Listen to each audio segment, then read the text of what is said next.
We'll call to order the special meeting of the school board for Monday, June 16th, 2025. Our first item on the agenda is the Pledge of Allegiance. I invite you to stand as you're able.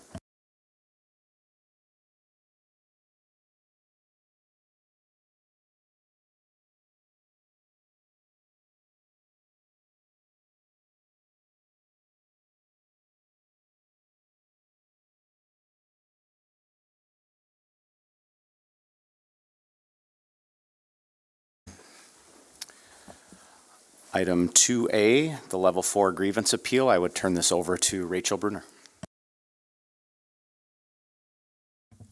Is it on? Okay. All right, thanks everybody. So I'm just going to kind of go through the materials that you were sent. First is the policy 4120, that's the grievance procedure for teachers. Section 2 is the definition of grievance. So a grievance is an event or circumstance for which a teacher feels dissatisfaction and chooses to communicate the concern to his or her immediate supervisor. However, a grievance must be directly related to the terms of the teacher's individual contract with the school district or a concern related to the terms of the negotiated agreement between the school board and any officially recognized teacher representative organization. A grievance must be in writing, give a clear and concise statement as to the specific provision of the negotiated agreement or contractual provision involved, and must state the relief sought. And then on page 2 of the policy, section 1 is the grievance guidelines. Paragraph A notes the 1-year time limit to bring a grievance, and we'll circle back to that kind of as we go on. Section 2, on that page, grievance procedure. We are in level 4, which is an appeal to the school board, and today is the time and place for the school board to hear the grievance. For those of you that weren't there, or just as a reminder, there is no formal hearing process. I recommend an informal process where both sides can explain their position to the board. In doing so, I'll go over the background of the grievance, the reasons the administration denied the grievance, and then the administration, I might ask them to speak as well on some of those things. And then the GFEA can discuss why they believe the superintendent's decision should be changed. And then the board can ask questions of either side, and both sides can continue to discuss the grievance until the board feels it has enough information to make a decision on the grievance. Included in your materials is also the negotiated agreement. This is the one that was in place at the time of the grievance. The issue is 6-period classroom instruction on page 15. So if you just want to kind of make a note of that or turn to that page and leave it on that page. The language says 6th period of classroom instruction. If a 6th period of classroom instruction is assigned, a secondary teacher so assigned shall receive payment equal to 1/8 of their current salary, in addition to the contracted salary amount as determined from the applicable salary schedule. A teacher-initiated request for a 6th period of classroom instruction shall not qualify said teacher for additional compensation. For purposes of this section, a secondary teacher shall be defined as a teacher assigned to teach in a middle school or senior high school.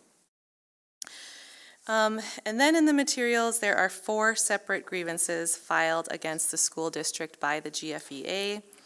The first is to the principal at South Middle School. The second is to the principal at Schroeder Middle School. The third to Valley Middle School. And the fourth is to the principal at Red River High School. They're all dated May 2nd, 2025.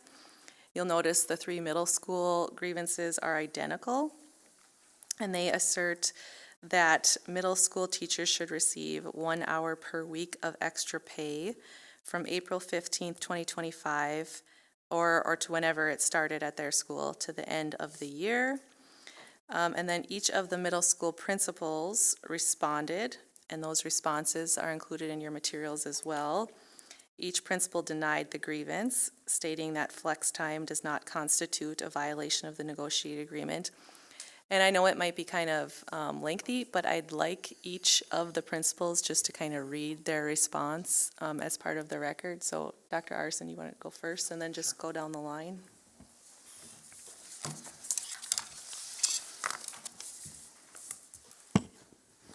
All right.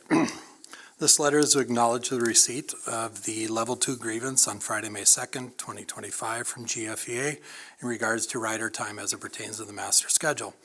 The complaint cites Article 8, Section 4 of the Teacher Negotiated Agreement, which addresses teacher compensation when secondary level teachers are assigned extra class periods for the duration of the school year or semester, extending a teacher's course load beyond the level of a typical full-time equivalent course load per the negotiated agreement. In the instance of the teacher takes on an extra class, teachers are to receive the equivalent of 1/8 of their current salary for the year or semester during which they are planning and delivering instruction, assessing, reteaching, and performing all other duties as required when teaching a class to a regular group of enrolled students. The grievance implies, I gotta put these on here, sorry. Things are getting a little blurry. All right, there we go, that's better.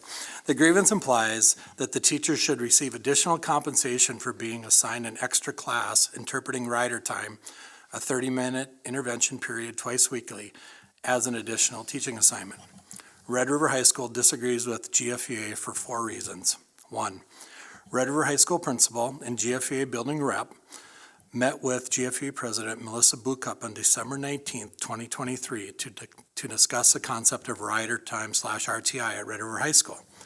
On January 6th, 2024, Red River High School received an email from Melissa Bukup stating that rider time RTI should work within the contract as long as it stays a couple days a week. And I have the attached email there. Rider time RTI continues to take place twice a week and has not changed since a meeting on January 6, 2024. Reason number 2, as stated in Policy 4120, a grievance is an event or circumstance for which a teacher feels dissatisfaction and chooses to communicate the concern to his or her immediate supervisor. To date, no individual teacher at Red River High School has approached administration to express concerns regarding rider time. Number 3, rider time RTI does not add additional instructional minutes to the teacher's workday. Rider time RTI is a result of reducing each class period's instructional time by 5 minutes and combining those minutes so classroom teachers can have designated time to work with students from their assigned courses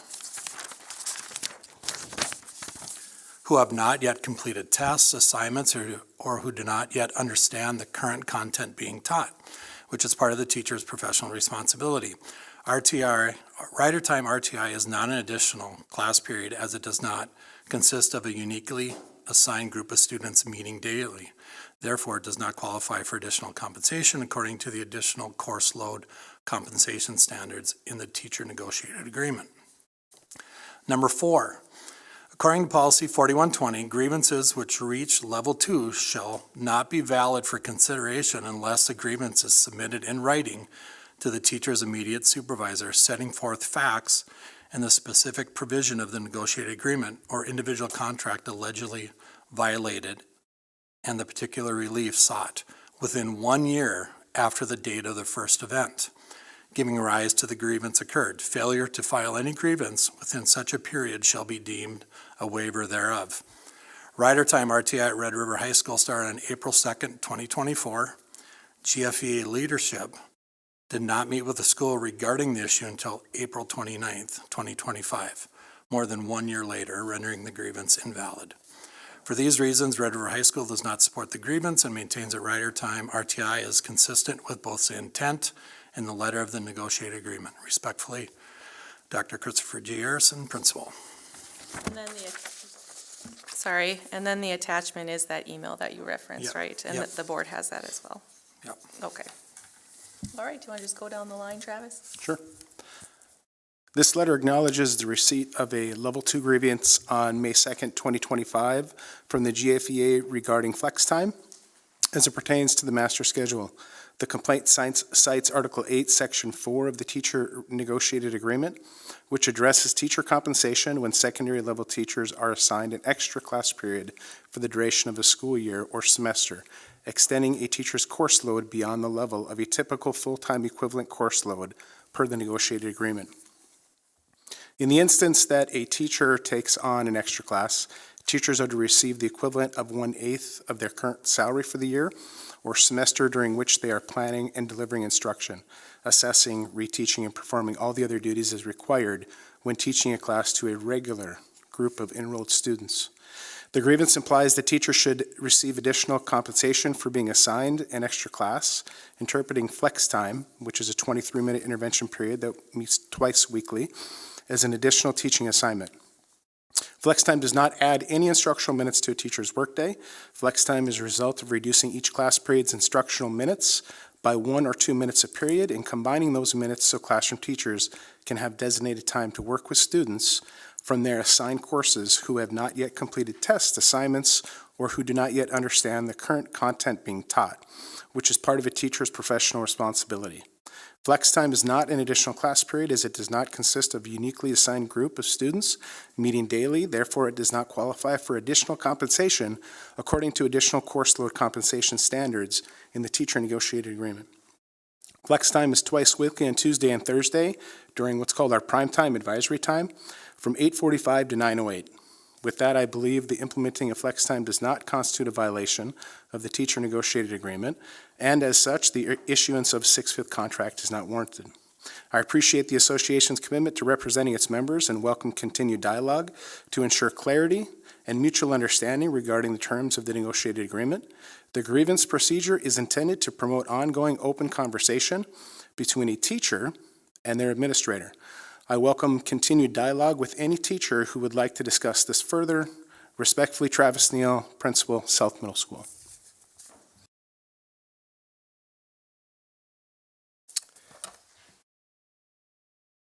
This letter is to acknowledge the receipt of a Level 2 grievance on May 2nd, 2025 from the GFPA in regards to flex time as it pertains to the master's schedule.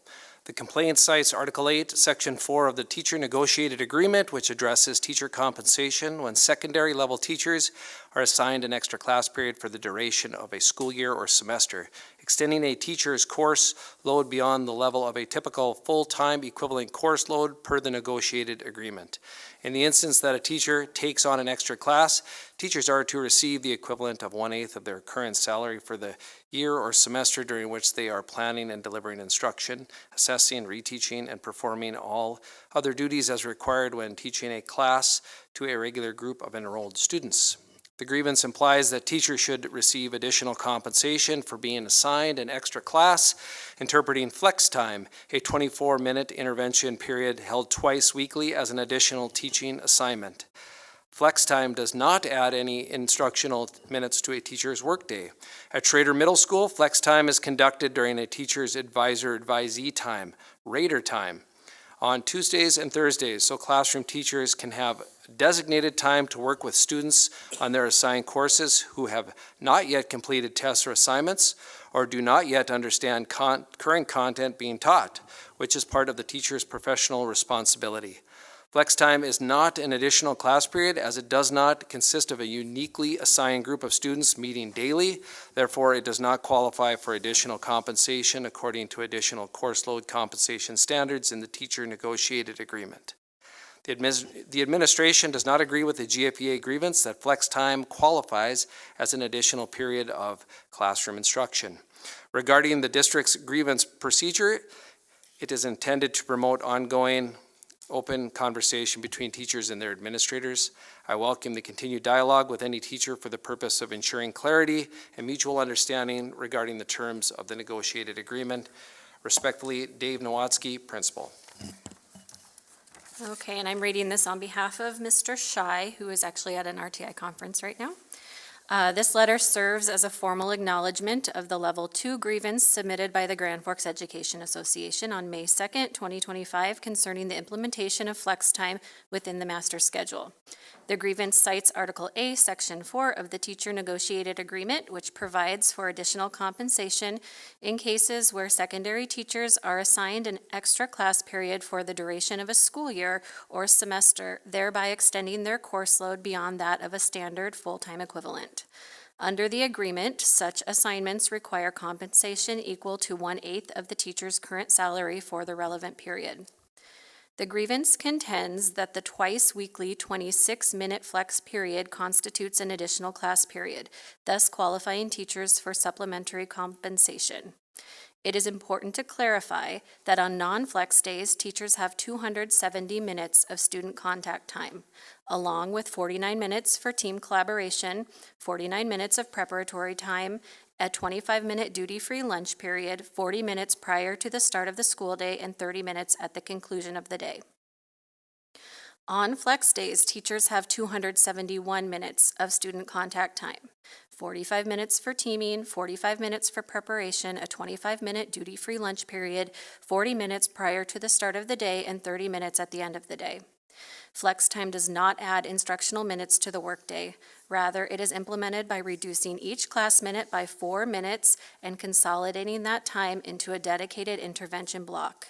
This period allows teachers to support students from their own rosters in completing assessments, assignments, or mastering current instructional content as part of their professional duties. Flex time does not involve the assignment of a distinct class of students meeting daily and therefore does not meet the criteria for additional compensation under the provisions outlined in the negotiated agreement. In view of these considerations, it is my position that the implementation of flex time does not constitute a violation of the teacher negotiated agreement, and as such, the issuance of a 6/5 contract is not warranted. The grievance procedure is intended to promote ongoing open conversation between a teacher and their administrator. I welcome the continued dialogue with any teacher to ensure clarity and mutual understanding regarding the terms of the negotiated agreement. Sincerely, Theodore Schei, Principal of Valley Middle School. All right, thank you all. And then just to kind of ask you some general questions. So Dr. Harrison, so this has been implemented at Red River the longest. You've had it for over a year.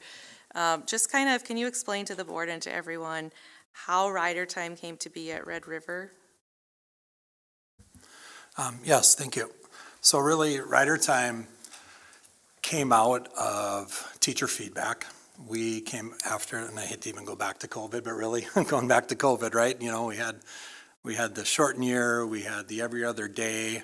We got back to normal. The year would have been 21, 22, and I think teachers thought everything was going to be right back to normal, right? Well, what we found out is there was a lot of gaps in students' learning during that time.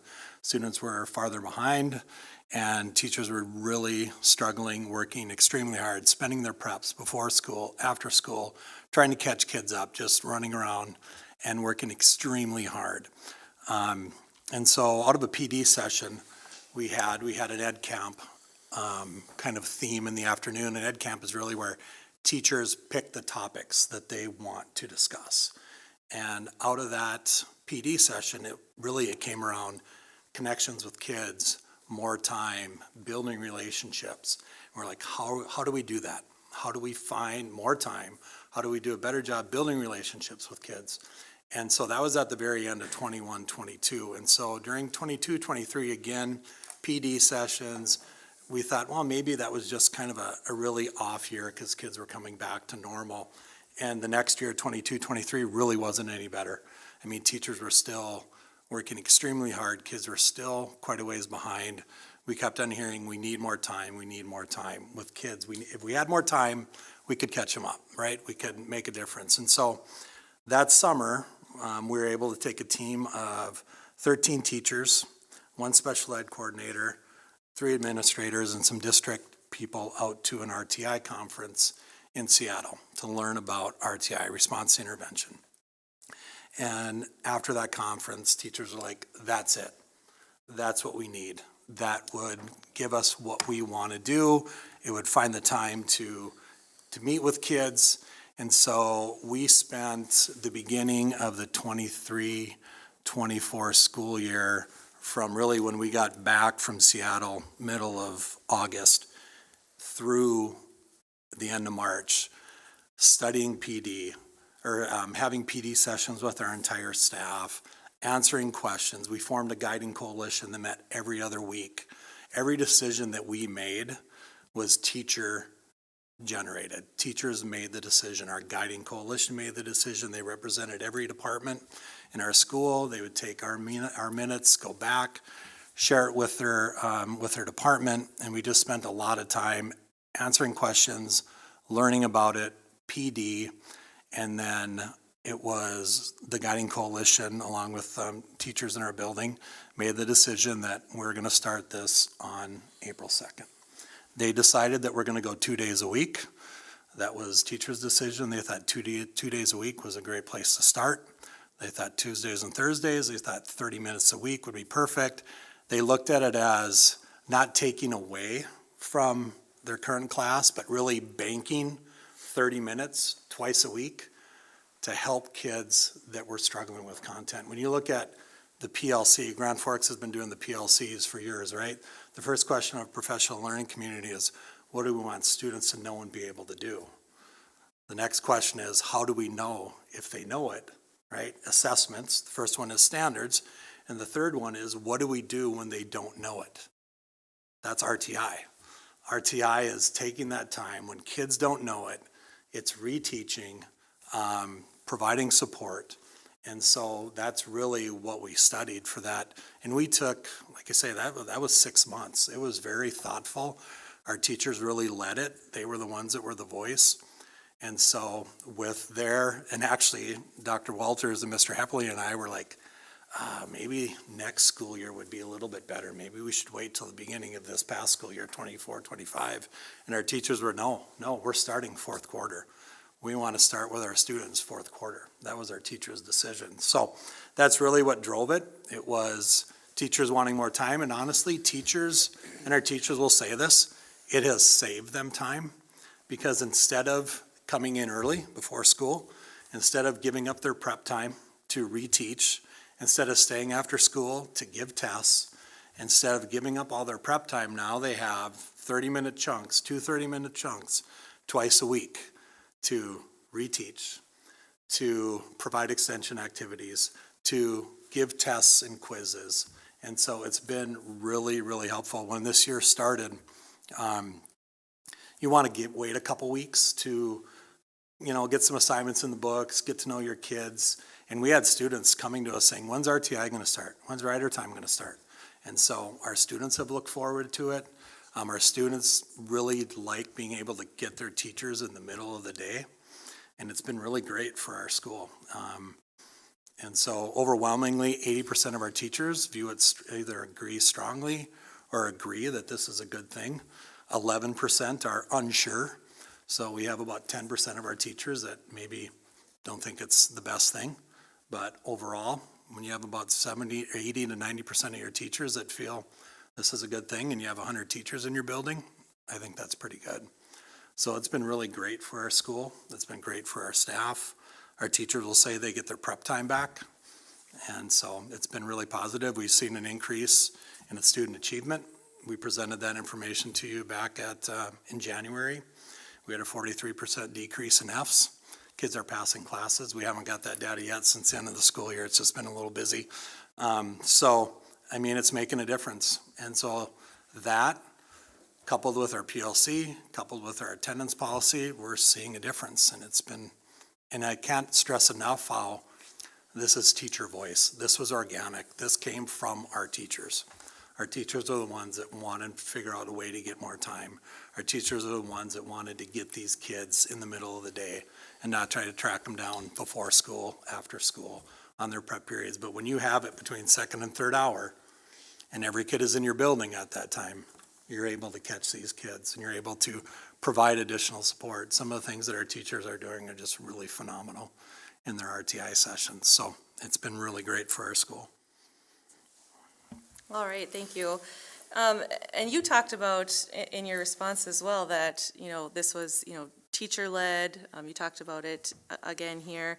But you also talked to the GFEA, and the GFEA agreed with you that this wouldn't, amount to 6-period classroom instruction under the negotiated agreement, right? Yep, that was our conversation with Melissa Bukup, president of GFEA at that time, and the executive cabinet. She met with the executive cabinet to discuss this. And so we met with Dr. Brenner and the administrative cabinet. After that, we met with GFEA. Good. And so has rider time at Red River changed from last year to this year? Nope, exact same format that we've been using. We hope we're getting better at it, I can tell you that much, right? Anytime you make a big change in your schedule to a high school schedule, and you got to move 1,200 kids to a lot of them have different classes every Tuesday and Thursday. They're going different places. So we take 1,200 kids and move them around the building, and it's amazing how quickly it happens and where they get to and the support that they receive. Is this the plan for next year too? Yes, our guiding coalition has said that, yes, we want to continue to do this. We think 2 days a week is the right amount. So that's where we're at right now. And again, this is from our teachers. When you say guiding coalition, who's on that? Guiding coalition is about 13 different teachers, so it's department representatives from all different departments that are on the guiding coalition. And we meet, like I say, every 2 weeks. We have our minutes, we have our discussion, we have our action items. It's all driven by teachers. Teachers are the ones making the decision. Our notes are available on our Red River Shared Drive. All teachers have access to what's being discussed. We share with them at PD days, and sometimes early outs. So everything is really there for anybody who wants to look at it. Awesome. All right, and I know this just got implemented at the middle schools. Do any one of you kind of want to chat about, why it was started at the middle schools and if it's kind of a similar concept to Rider Time? Yeah, I can start. So 22-23 Valley was identified as CSI, and so we knew we had some areas that we needed to improve on. That was my first year at Valley, and we spent much of that year planning and looking at our gaps and thinking about how we can do things differently, because we knew things needed to be done differently. In the fall of 23-24, we implemented a flex-like time called WIN, and it was really focused on literacy because that's where we saw a big gap. So we had every teacher teaching some type of literacy strategy during our flex time. That was grieved, and the grievance fell along the lines of teachers were teaching outside of their contract or their content area, which was understandable. So we discontinued WIN and still kept brainstorming how we could move forward with providing something different for our students. And Red River, during that time, started Rider Time. And we were kind of watching to see how they were doing it, and okay, it seems to be working. It seems to be really positive with the teachers. I wonder if we can try it. So then this fall, at our middle school admin meetings, our team, we talked about it, and Catherine led a lot of discussions and work around what this could possibly look like at the middle school level. And those conversations started in, October, November. And they were very gradual. Nothing was forced. It was, what can we do differently within the middle school master schedule to support student achievement? We started creating guiding coalitions at our schools. So each of our schools has a guiding coalition. Travis, do you want to talk about your work at South a little bit? And I would just piggyback a little bit what Dr. Larson was talking. It's like, how can we do this? We were listening to Red River and colleagues there, teachers, my own kids. How can we do this at the middle school level? With the data that we have, kind of like Holly was talking, South was a TSI school at that time. What can we do different? How can we do better? So we did back in November, like Dr. Larson was talking about, we started just kind of talking about RTI, having Red River come and present to us. We got our instructional coaches involved in December. And then we did form our guiding coalition, and we started meeting February 7th. And like Dr. Arison had said, our guiding coalition, one representative from each team, everybody's represented at South. And we met 9 times throughout the course of the year leading up to it. So really it came out of, look at what they're doing. What can we do different? How can we better? How can we close that gap? Especially with that data that you guys are looking at for middle school, in particular. This hits on all those things, the PLCs. So just really got excited. And I'll just add a little bit to that as well. We had a similar process at Schrader when we met and gathered our guiding coalition to include teacher voice in that as well. But the middle school model itself has time set aside. I mean, we're in fact, if you look at most RTI models, they're not high school. They're actually middle schools that incorporate that flex time into their into their day. At Schrader, we used our existing rater time, our advisor-advisee time, which has already been set aside for SEL lessons, for example. Teachers teach SEL lessons on a regular schedule. So incorporating some reteaching and opportunities for students to make up quizzes and tests and assignments, our teachers found it very valuable, even in the short time we trialed it this spring. All right, thank you all. Can I share one more thing? please. So I think as a testament to following teacher voice, no one of our schools is doing it the same. We're letting our teachers kind of lead the process. At Valley, we want to hold that homeroom RT time pretty sacred. We did not want to interrupt that. So our flex time is during a different time of the day, and it was decided by our guiding coalition. The length of time was decided by our guiding coalition. And that's really how this whole process has been led, is through teachers on the guiding coalition, then taking that information back to their grade level teams, getting feedback, bringing it back to guiding coalition. Okay, we need to rework something, and then it's just kind of a back and forth process to make sure all voices are heard. Thank you. And at the middle school, is the plan to continue this flex time to next year at all of your schools? Yeah, we want to, gradually work into it. Okay. Yeah. All right. And then the other thing that was handed to you, I think you all had it on your in your place today, was a letter from Catherine Gillich, the associate superintendent. I don't know, Catherine, if you want to just read that, if you have it in front of you too. And this came back in March when the conversation just kind of started with the GFEA from when they kind of started the process before the grievance, I believe. But go ahead. Yes, correct. And it was on the heels of a couple of meetings with Mr. Olson and GFEA representatives about the concept of flex time. We had a couple of different discussions about it, and this was born from those conversations because there were some concerns about it becoming something that we not that we were articulating, but would grow into something that might be a problem down the line. So this was my way to address that, to provide some reassurance to get the pilot off the ground. So the date of the memo is March 25, 2025. It's to Mr. Brady Olson, GFEA president, for myself. It says, the purpose of this memo is to clarify what middle school flex time is and is not, and to outline the pilot timeline. The PLC process asks 4 critical questions. Number 1, what do we want students to know and be able to do? Those are the proficiency standards. Number 2, how will we know if they have learned it? Those are assessments. Number 3, how will we respond when students do not learn? Intervention. Number 4, how do we respond if they already know it? And that's where extension or enrichment comes in. The typical learning process involves acquiring new information through listening, reading, watching, experiencing, processing and understanding it, and applying that information, practice assignments or sessions, projects, labs, demonstrations, etc., to give evidence of true understanding. Our commitment is to ensure all students learn at high levels, which means they have access to grade level standards.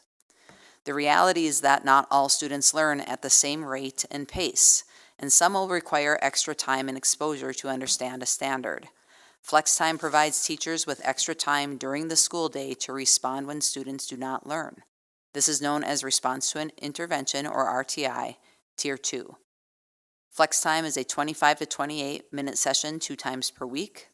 Time can be captured by banking a few minutes from each period of the day to be used for intervention, or at the middle level by supplanting the advisory period. Building guiding coalitions should determine which is best for their building students and needs. Flex time is time to reteach the content standards. Flex time is time to reteach the content teachers are currently teaching in the curriculum for which they are licensed to do interventions. It is not an additional class and does not require prepping for unrelated content. It is not teaching outside their content area license. Teachers may also use this time for guided practice, working on homework and projects with teacher support, or guided study hall, making up tests and independently completing homework with active teacher supervision. Teachers will identify the students they need to work with during team time or PLC time using the RTI scheduler platform. Students will remain in their team. An exception would be if an allied arts teacher requests to work with their rostered students who may be assigned to different teams. During the pilot, each core curriculum area may be given priority weeks. For example, in week 1, the science department gets first pick of the students they need to work with, in week 2, ELA, and so forth. Guiding coalitions will determine what model best serves teachers during the pilot. It is also suggested that students report to the same teacher during both sessions during the week for the pilot period. The middle school pilot will run for 4 weeks, proposed to begin the week of April 22nd, 2025, and end May 15th, with a dry run the week of April 15th, so students can practice getting to their assigned sessions. Guiding coalitions may choose to modify these dates. Feedback will be gathered once the pilot is completed to assess strengths and concerns. We are excited to trial this intervention opportunity based on the student achievement improvements other schools have recognized from similar models. We appreciate your willingness to do the same. Thank you. So I was mistaken. This was before flex time was initiated at the middle schools, just to kind of give everyone peace of mind of what it would be. Correct. Okay. And then we heard from the principals that each school does have a guiding coalition, so it seems like all of these things were accurate that you indicated. Is that right? Correct. And as Dr. Larson said, that's why the model at each building is slightly different. But again, that was teacher-led and teacher-designed. Okay. Thank you. Moving back to kind of the grievance procedure, you heard all the principals talk about their responses. The GFEA then did go to the next step and submit their grievance to the superintendent, and you have his responses as well. Dr. Brenner, do you want to read your responses both to the middle school one and to Red River, dated May 28th? Yes, do you want me to read the May 19th one? You don't have to. Okay. It is in there, just for everyone's knowledge, that there was a conversation and that they did meet per the grievance procedure. And then after they met, Dr. Brenner issued his written decision. But if you want to just read the written decision. Okay, thank you for that clarification. This memo is to Brady Olson, President, and Joe Drum, Vice President, Grand Forks Education Association, from myself, date May 28th, 2025, and the subject was Step 3 Grievance Response, Flex Time Implementation at Middle Schools. Thank you for meeting with me at 12 noon on Wednesday, May 21st, 2025, regarding the Grand Forks Education GFEA's grievance pursuant to Policy 4120 and Article 8, Section 4 of the Teacher Negotiated Agreement. I appreciate the time and engagement in discussing this matter and acknowledge the meetings held with district and school leadership to express your concerns related to the implementation of flex time at Schrader, South, and Valley Middle Schools. After thorough review of the grievance, relevant contractual language, supporting documentation, and the feedback gathered from all stakeholders, the district respectfully denies the grievance for the following reasons. Number 1, instructional assignment definition. Flex time, as implemented, does not constitute an additional assigned sixth period of classroom instruction, as defined in Article 8, Section 4 of the Teacher Negotiated Agreement. The purpose and structure of flex time are designed to support student intervention and enrichment in a non-traditional, flexible learning format.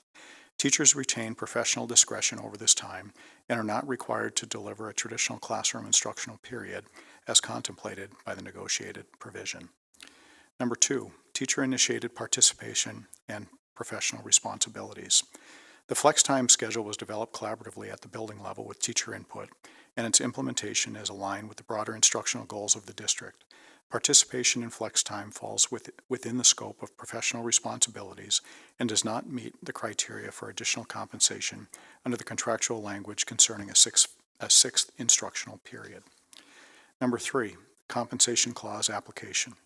The district maintains that Article 8, Section 4 applies exclusively to situations in which a sixth classroom period of traditional instruction is administratively assigned as part of a teacher's regular daily schedule. Flex time, as designed and executed, does not alter the standard teaching load in this way, and therefore does not qualify for the additional 1/8 salary compensation. As such, the district does not find a contractual basis to grant back pay or ongoing compensation related to the flex time schedule at Schrader, South, or Valley Middle Schools. We remain committed to upholding the negotiated agreement and ensuring that any future initiatives continue to honor the terms set forth therein. We value our ongoing collaboration with GFEA and welcome continued dialogue on how to best meet the educational needs of our students while supporting our educators.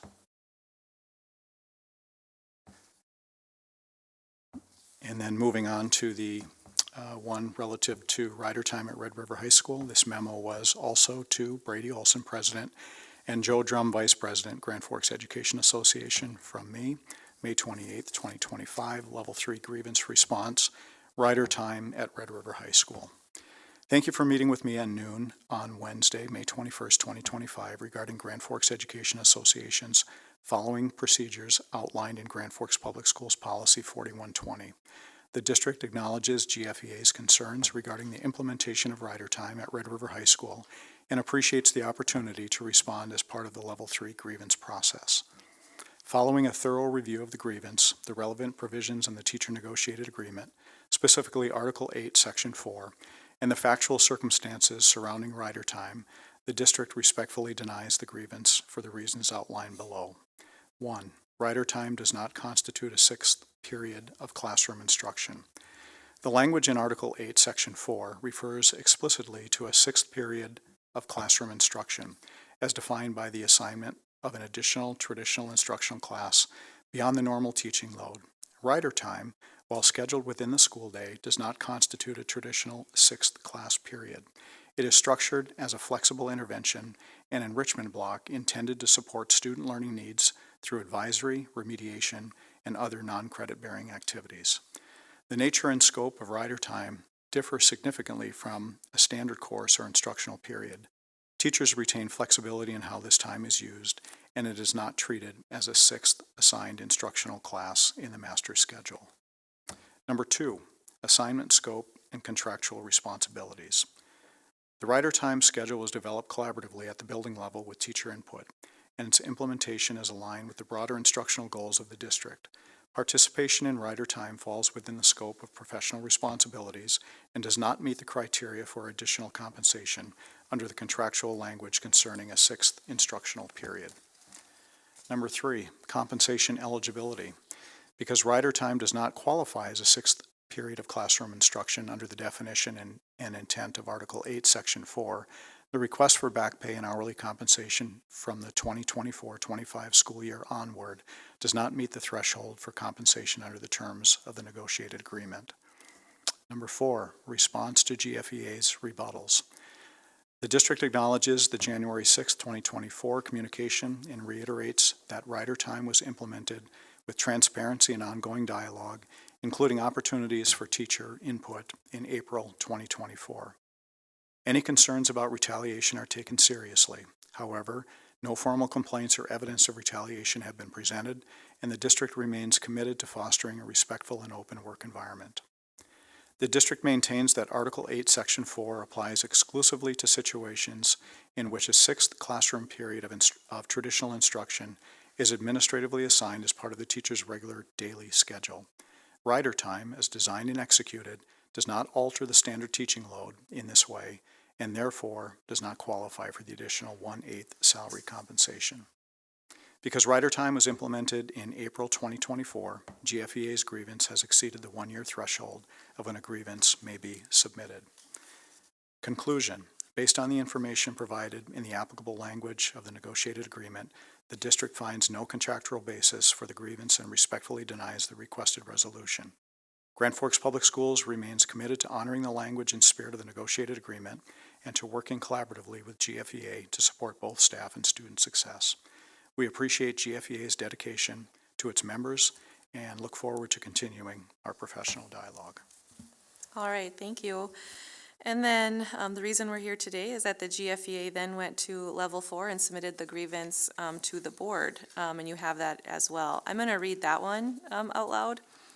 The issue, pursuant to Grand Forks Public Schools Policy 4120, Grievance Procedure for Teachers, Grand Forks Education Association, GFEA, is pursuing Step 3 of the grievance procedure in response to Schrader South and Valley Middle School's flex time. On February 10th, 2025, Brady Olson, GFEA President, and Joe Drum, GFEA Vice President, met with Dr. Catherine Galach, Associate Superintendent of Secondary Education, to review GFEA's concerns regarding the implementation of flex time. On February 27, 2025, Mr. Olson and Mr. Drum met with Dr. Galach a second time. On March 20th, 2025, Mr. Olson met with Dr. Glatch. Dr. Glatch responded with a memo dated March 25th, 2025. And I think that's the memo that you all saw that she read out loud. On April 28th, 2025, Mr. Olson and Mr. Drum met with Theodore Schei, Valley Middle School Principal, Travis Neal, South Middle School Principal, and David Nowatzki, Schrader Middle School Principal, to review GFEA's concerns regarding the implementation of flex time. During the meeting, it was communicated that there was no agreement between the two sides. A formal written grievance was submitted via email to those three principals individually by GFEA President Brady Olson on May 5th. 2025, Mr. Olson received a response via email in disagreement individually on May 9th. Those are the ones that they read out loud. On May 15th, 2025, Mr. Olson submitted the Level 3 grievance to Dr. Terry Brenner. Per Policy 4120, a meeting to review the grievance was held on May 21st. Dr. Brenner, Mr. Olson, and Mr. Drum were present. A written response denying the grievance was emailed on May 28th, and that's the response that Dr. Brenner just read. And then they quote the negotiated agreement section again. And they say all teachers at Schrader, South, and Valley Middle Schools were informed of flex time, and after fact-finding, reviewing the documents given to teachers, and testimonials from teachers, it became clear that all were expected to follow the schedule of flex time. By definition, all Schrader, South, and Valley Middle School teachers were assigned a 6/5 period, 2 days a week by the administration of GFPS, triggering Article 8, Section 4. As per the teacher negotiated agreement, they are to receive 6/5 compensation for the time worked during the year. Dr. Brenner's response included 3 disagreements on this issue. The following are the rebuttal statements as to each of those responses. 1, the demands flex time sessions place on teachers, interventions, guided work sessions, team study hall, or enrichment require significant planning. Teachers need to be compensated for the equivalency of 1 extra class period per week that they are providing these sessions per Article 8, Section 4 of the Teacher Negotiated Agreement. 2, GFEA recognizes the scope of teachers' professional responsibilities and the need for compensation when an additional period of instruction, in this case 1 period over the course of a week, is provided per Article 8, Section 4 of the Teacher Negotiated Agreement. 3, GFEA recognizes that the addition of flex time to the middle school schedules places additional duties on teachers, which they need to be compensated for, per Article 8, Section 4 of the Teacher Negotiated Agreement. Resolution, the GFEA is seeking the district to pay 1 hour per week to each teacher at Schrader, South, and Valley Middle School, utilizing their individual hourly rate. This includes back pay dating to the first day, April 15th, 2025, flex time was implemented through the continuation of this schedule structure. 2, GFEA is seeking all future instances to follow the language of the negotiated agreement. They also submitted a Level 4 grievance relating to Red River School's rider time, and that's in your materials as well. It's very similar. They go through the background again. They quote the negotiated agreement again. And then they say all teachers at Red River were informed of rider time, and after fact-finding and testimonials from teachers, it became clear that all were expected to follow the schedule of rider time. By definition, all Red River High School teachers were assigned a 6/5 period, 2 days a week by the administration of GFPS, triggering Article 8, Section 4. As per the negotiated agreement, they are to receive 6/5 compensation for the time worked during the year. Dr. Arison's response included 4 disagreements on this issue. The following are the rebuttal statements to each of those responses. 1, in clarifying the email Melissa Bukup sent on January 6, 2024, it was the understanding of GFEA at the time that rider time would be piloted and further discussion on full implementation would take place in the fall of 2024. 2, GFEA is bringing forward this grievance on behalf of teachers who are concerned about retaliation if they speak skeptically of rider time. 3, rider time is equal to a 6 period of classroom instruction provided once per week, split into 2 sessions. 4, GFEA believes this grievance is valid. The implementation of the rider time pilot was April 2nd, 2024. The full implementation of rider time began on the first day of the 24-25 school year, August 27th, 2024. Dr. Brenner's response included 3 disagreements on this issue. The following are the rebuttal statements to each of those responses. 1, rider time constitutes a 6 period of classroom instruction as it is equal to 1 additional period of instruction per week. 2, GFEA recognizes the scope of teachers' professional responsibilities and the need for compensation when an additional period of instruction, in this case 1 period over the course of a week, is provided per Article 8, Section 4 of the Teacher Negotiated Agreement. 3, GFEA recognizes that the addition of rider time to the Red River High School schedule places additional duties on teachers, which they need to be compensated for per Article 8, Section 4 of the Teacher Negotiated Agreement.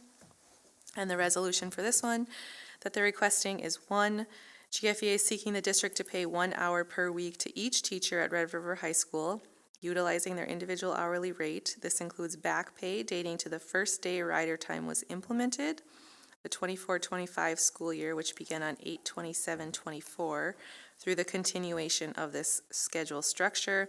And 2, GFEA is seeking all future instances to follow the language in the negotiated agreement.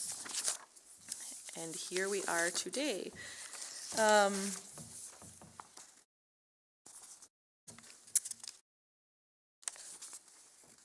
So ultimately, it's Dr. Brenner's decision. He did agree with the principals that neither flex time nor rider time would qualify for 6-period compensation for the reasons listed in the responses.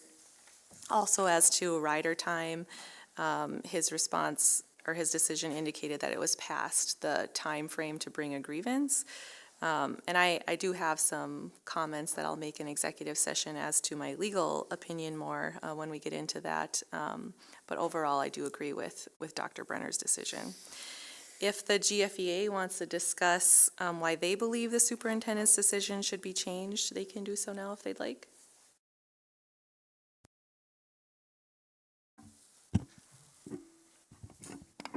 Okay, good evening. GFEA is presenting the following Level 4 grievance for board consideration.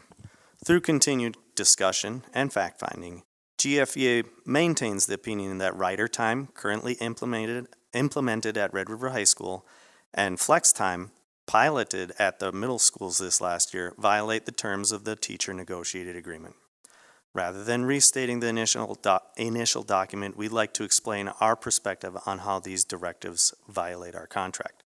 To start, rider time and flex time requires student contact, rigor, intentional interventions, and other teaching methodology. Through conversations with teachers impacted, GFEA was initially made aware of the asks rider time placed upon Red River High School teachers. In practice, these asks became more rigorous as the year progressed and as progress was observed for rider time. At the behest of the district administration, flex time was added to the calendar, following the methodology of rider time. Through the course of the year, additional interventions have also appeared, all citing the success of rider time as their basis of operation. As outlined in the grievance, rider time is an additional class period of instruction. As the year progressed, the following information was passed on to GFEA. The work required to make worthwhile lessons constituted the same sort of prep work for a typical class period. Teachers needed to rotate responsibilities, as many saw this time as an additional rotating class they needed to teach. Emphasis on metrics was reported by all involved, even in reports given to this school board. This created additional pressure to do more on behalf of the teachers. Contractual understanding supersedes any individual opinion. When all of this information was gathered and pieced together, it was clear that the issue needed to be grieved and corrected in as timely of a manner as possible, hence why we're here today.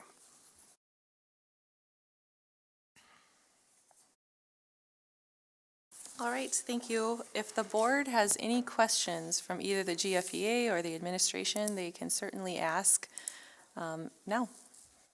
Questions from board members? Mr. Clevin? Yeah, I probably have a few. Hopefully they're short. Oh. Sorry.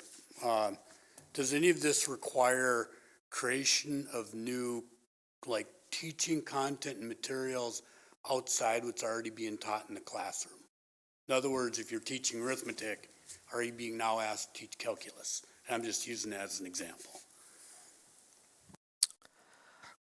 In most instances, no, but I know we've been reported that there are some rotational things in which a teacher who does not normally teach that course is then given the duty to to teach a course depending on that week. That's the rotational aspect from what we understand. So that sounds like a teacher rotation scheduling problem, not a teaching new material problem. Would you agree with that kind of summary? That problem could be addressed if it were, in fact, I'll take it as a fact, it's a problem. But it could be addressed by rotating the teachers differently. Do you agree with that? I suppose, however, the amount of preparation work still remains the same, and it's not just something that is put together. It has been explained as if it's oh so simple to do these 25 or 30-minute periods. You talk to the teachers and ask them the amount of work that's being put in, and it is much more than has been described to you today. Teachers are spending their prep time, which is precious time, and certainly not enough to get all the duties done for what is required to teach.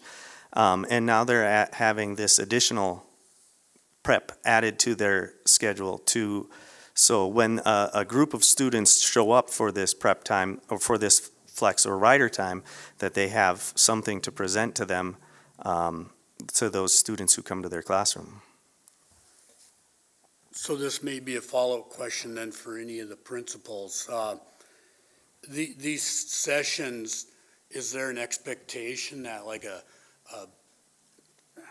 the teachers actually, I'm sorry if I'm fumbling with my words here, do they have to give a formal presentation and presentation or a teaching moment, or is it being available for students to ask questions and have questions answered?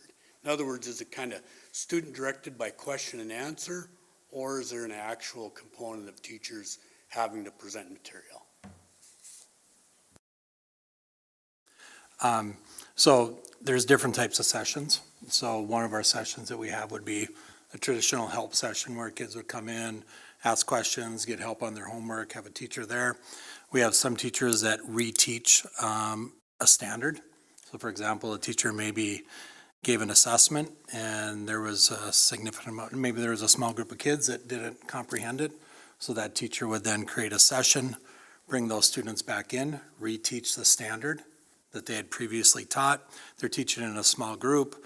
They're teaching it to a similar group of kids that have the same type of struggle with that assessment. So there's some reteaching there, but it is reteaching of already taught content. There's nothing new that they're being asked to teach during any of these sessions. Yeah, and I would add to that, some of the guardrails that we had in place, it was reteaching of the standard, of the lesson that they had, or previewing of a priority standard coming up. Going back to the PLC work that Dr. Glatch was talking about and Dr. Harrison. Also, they have to teach within their licensure area only. So the content area that they're teaching, that they're licensed to teach, that's what they're doing, not unless they do something maybe on a rotation and they said, hey, I'll do it, no problem. And it's optional at that point. There's no presentations given. Kids are coming in and getting work done. They're getting help. Teacher is not standing up and presenting for 30 minutes during this time. They're taking a skill or a standard that they just assessed on, or they're pre-teaching, and catching kids up and reteaching a standard, something they'd probably be doing after school on their prep time, but now it's carved in to their regular day. As far as a rotational, I'm not sure if that was directed at rider time or a middle school. No teacher is asked to teach a class that they don't currently teach. Never. As far as a rotational, we might have a teacher do a geometry lesson one day because that's what they choose to do, and then the next time they might teach an algebra lesson, but they teach both of those classes. They're not asked to teach something they don't teach. And I can add to that, they're not really asked to teach, they create their own session. So they, within the RTI scheduler, they look at what they're doing in the classroom and create a session based off of those standards. So if they're learning angles in geometry, their session might be a review of angles in geometry. We're not telling them what they have to teach. They are creating their own session. Just to add one more thing, and at the high school level, each department does it a little bit different, right? I mean, math is very straightforward, right? They have it really planned out. You know, English kind of does, each grade level kind of does things a little bit differently, but however they want to do it in their PLC and however they want to best meet the needs of their students is the way each department schedules their session, and teachers schedule their session. Teachers create their own sessions. We have no part in the sessions that they create. May I continue? I don't want to hog the time. Okay, thank you. But I've heard now a couple times some reference to creating a session. Could that imply that out of diligence and professional rigor that teachers feel compelled to come prepared and not just, bring the old stuff with them? Absolutely, yeah. The word reteach keeps being tossed out. I don't know how reteaching doesn't require prep work. It's not just simply, I'm going to do this lesson again with you that I did yesterday. It's teachers finding the materials for the student that was missed. And when you get a group of students in there, they may be at like 5 different levels of what they need. And a teacher has to prep for all of that, because they don't just get 20 students in their classroom who all miss the same thing. That doesn't really happen in the classroom. It's 20 students who maybe this group missed some over here, this group missed over here, and so a teacher is having to put together materials and a lot of times go back and find the materials and make new copies, put up new content, and take them through all of those things once again. And even though they've done it once before, it does not mean that it is just snap of the fingers and it's done so easily as it is being described right now. May I have a point of clarification? I want these folks over here to correct me if I'm wrong. I respectfully disagree. Teachers are selecting the students they want to work with. So if there is a classroom that has students in period 1 through 5 that are missing that skill set, they're handpicking the students that they want to work with them. And so if that dynamic is what is being encountered, it's because that's the dynamic that is being created by choice by the teachers. I would disagree with that. This is, especially at the middle school level, this was not as organic as it has been described. It has been completely administration-led. When teachers have raised concerns, for instance, whenever a teacher brought up that this appears to be a breach of contract, it was quickly shut down immediately, saying this is not what we're here to do. We're here to talk about solutions and things like that. So much so, at the school, at our middle school, I know that each session or week has a focus. So on this week, the focus is on math. So guess what the math teachers need to be doing? They can't just be running a simple study hall. Some of them have to be doing guiding practice, doing reteaching. You got to do all of this stuff. It is not just kids coming into the room and making it sound so simple as that they just come in, sit down, and learn their things and go from there. It is focused, and the pressure that the teachers are feeling because of the Be Legendary goals, which are very much pushed out as a part of the messaging of this program, is being put on the math and English teachers. They can't just simply do a study hall and call it good. And what is being already presented for next fall, there has been the thing about the RTI scheduler is it tracks data, and there has been discussion about how there was an awful lot of study halls and not a lot of guided feedback or guided lessons and things of that nature, and it's also being encouraged that teachers are guiding their sessions with the priority standards that the district has, which is just like teaching a lesson. Now we're back to teaching in a regular classroom, and they also want the standards to be noted in their plans as they are submitted as a part of the feedback in this program. It's being made to sound so simple, but you talk to the teachers, and some of them are putting in a lot more work for this new thing that has been added onto their schedule. Yeah, I would just like to say one thing to that. He's right. This hasn't been easy. This has been a lot of hard work, and our teachers are doing amazing things. It hasn't been easy, but they're doing amazing things for this. So when we talk about simple, it has been simple.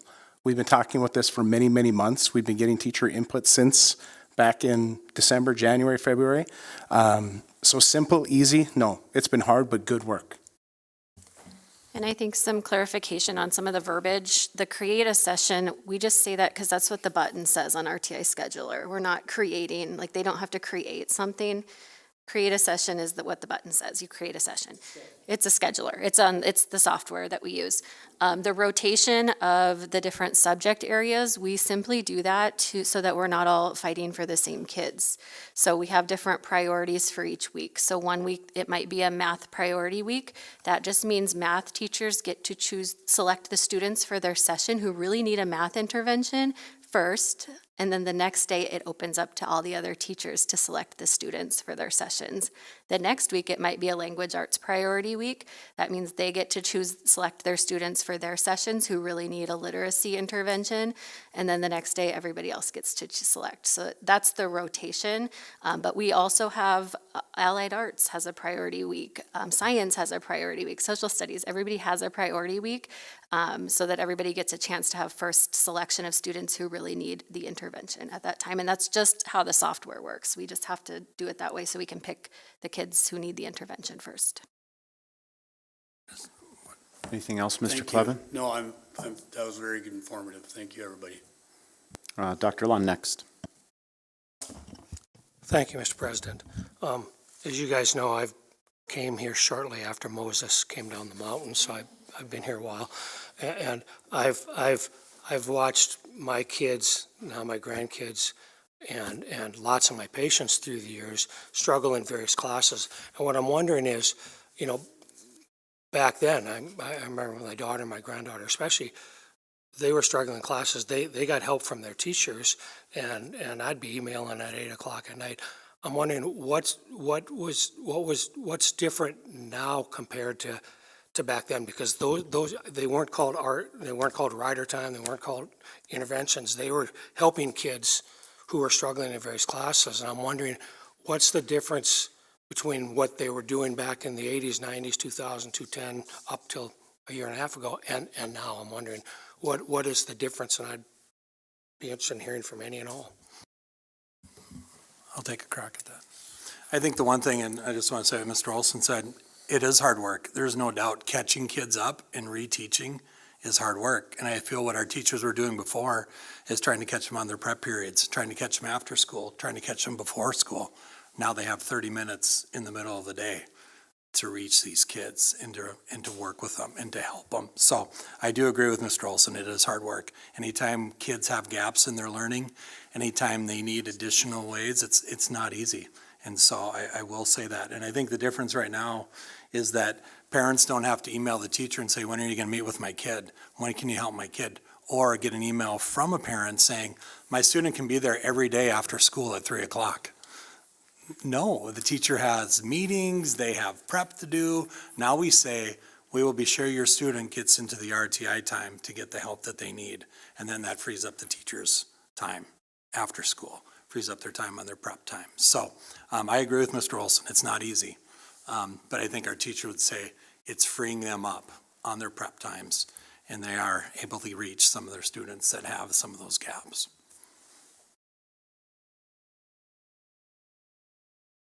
Other questions from board members? Yes, Ms. Flynn, please. Could someone tell me, within middle school, Travis, your letter had it kind of documented, but middle school and high school, what are the minutes of each period and how many periods are there? So like, is it a 26-minute period and there's 6 periods, or like what's, on a typical day, not just flex time? For us, it's 49 minutes is a typical day. And then on a flex day, it's 45 minutes. And how many periods each? 7. Including what I know as Raider time, like that includes like homeroom. Yeah, in the 7 periods, when we started on April 22nd, we used this schedule Monday through Friday. So it wasn't just like a Tuesday, Thursday, because that was one of the pieces that came from our guiding coalition. We want the same schedule. Because with middle school kids and different schedules, maybe Monday, Wednesday, Friday, compared to just Tuesday, Thursday, and then the whole week. So we kept the schedule Monday through Friday, 7 periods. It affected periods 1 through 7 by 1 to 2 minutes. Each period got shaved off. We also used, like Mr. Nwatsky said, we used our primetime advisory time in the morning. So we only lost 1 minute, periods 1 through 3, by extending the rater time a little bit longer. So we're 47-minute periods with a 24-minute flex time on Tuesdays and Thursdays. 7 periods. Correct. How about high school, Dr. Arison? How Period. many minutes are each period in high school, and how many periods do you have? Oh, our periods are 50 minutes, and we have 8 periods a day. Now, 8th period doesn't have a lot of classes, but it is an 8-period day. And then when you have RTI? 30 does that- minutes. 30-minute periods? 30-minute period for RTI, yep. Like, No, our periods aren't 30 minutes. Oh, I'm sorry, the periods Yeah. are 45 minutes. Okay. So we take 5 minutes off each period. and then RTI specifically is 30, still 8 periods? Yep. Okay. Same day. I think this was stated, but are you aware of any teachers teaching outside their content area? No. Um,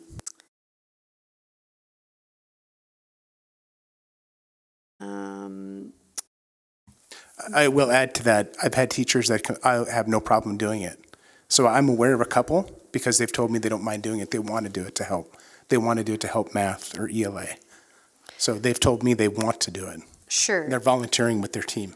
Would that be a teacher that has experience in that subject, though? Like, maybe a PE teacher who's never had any advanced math class is not going to stand up and volunteer and No, say, it I wasn't- want to no. teach math, right? Yeah, no. Is that, for GFEA, is that, there was some conversation about teachers teaching outside of their content area. So could you share examples? We aren't concerned with that. That was last year with wind time. We were concerned about that. For this concern does not involve teachers teaching out of their content area. Okay. It's the fact that we're not following the negotiated agreement. Okay. I'm curious on that because in your statement, you had mentioned that there were teachers that were kind of teaching in other areas.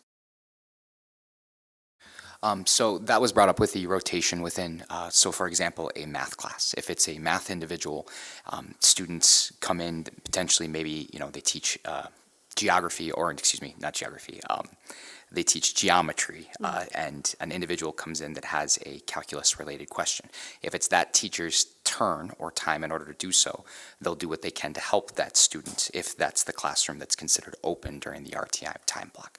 That's part of the concern that was being brought up at this time, is we have teachers, well, not necessarily outside of their license area, and it was reported to us by 2 individuals now that is common practice within their departments at this time.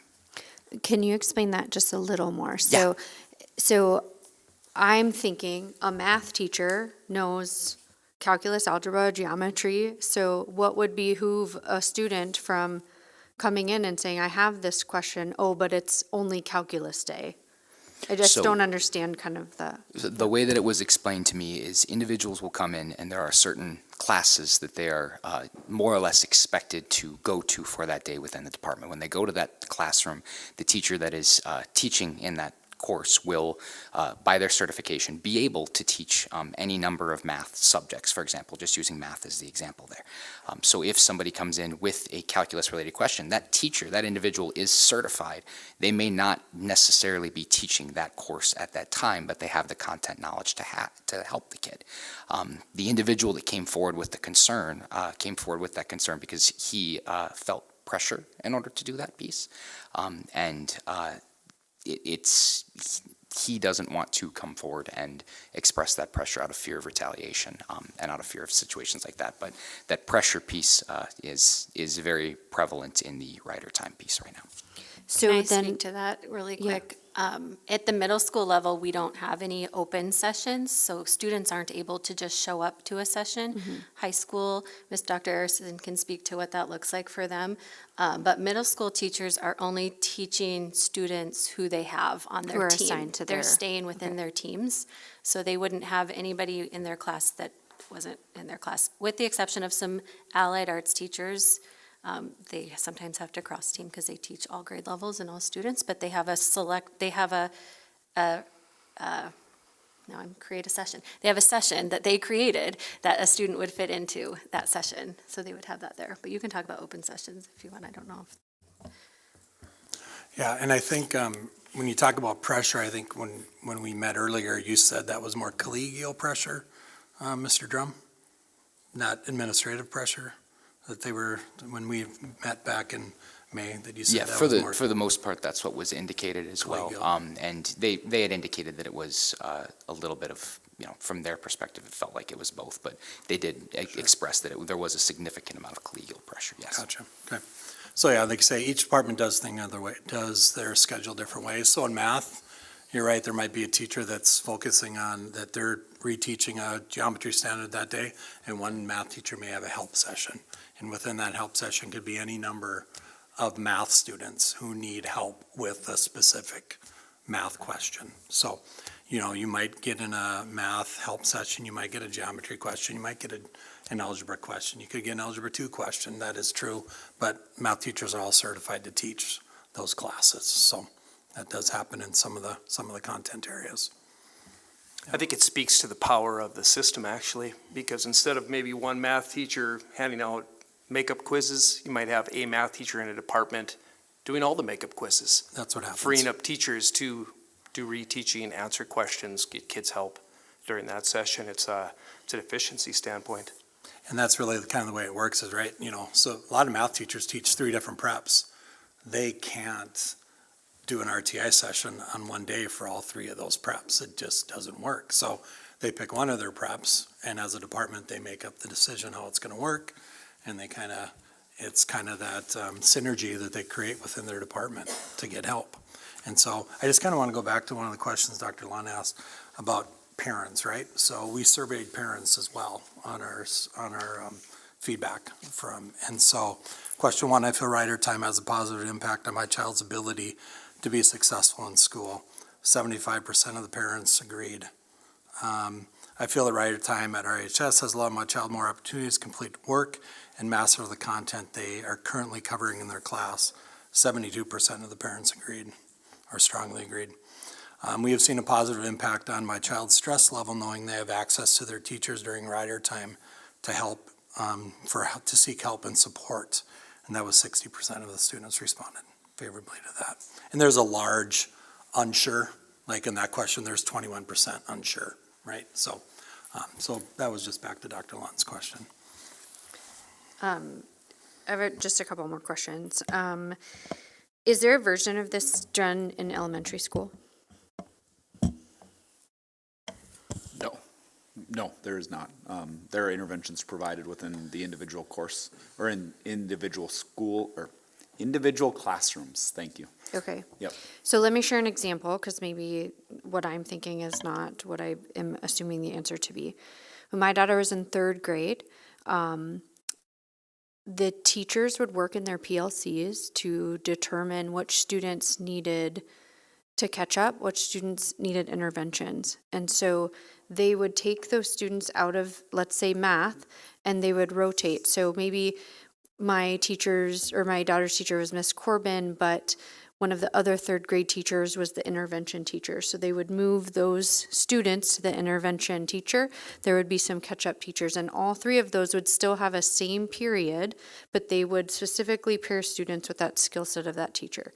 So when you said no, I'm thinking this sort of is similar. So can you expand on that? So what I would say is that within the confines of the way the schedule is laid out within elementary, that they have that flexibility in there to do that within the confines of their coursework.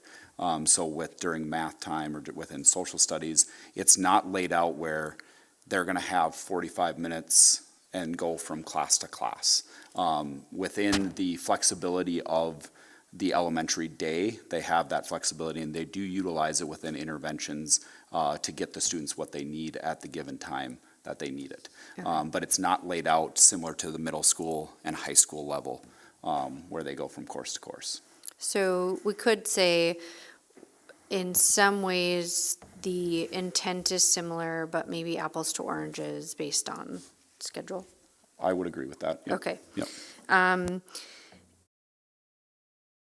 Was there a response from GFEA to Dr. Galach's letter clarifying flex time, what it is and what isn't? Not really. We had that discussion and asked for those guidelines. It didn't feel like they went far enough to really make us feel comfortable with what was being proposed. And after meeting with the lawyer, that's when we decided that we needed to grieve. We did alert Dr. Galach that we were unfortunately having to go this path, but we didn't provide a response at that time.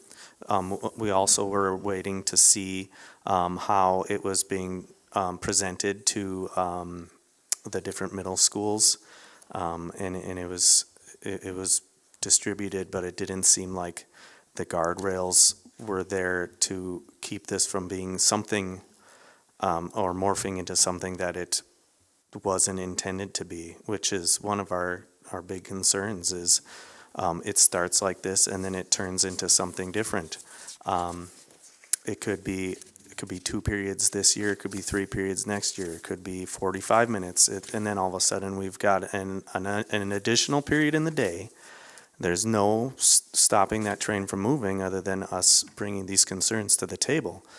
And there's no document written anywhere. In the letter, the email that was presented by Melissa Bukup, it stated in there that we would look forward to seeing the guidelines from Red River. We never received any guidelines. We have no idea what they are.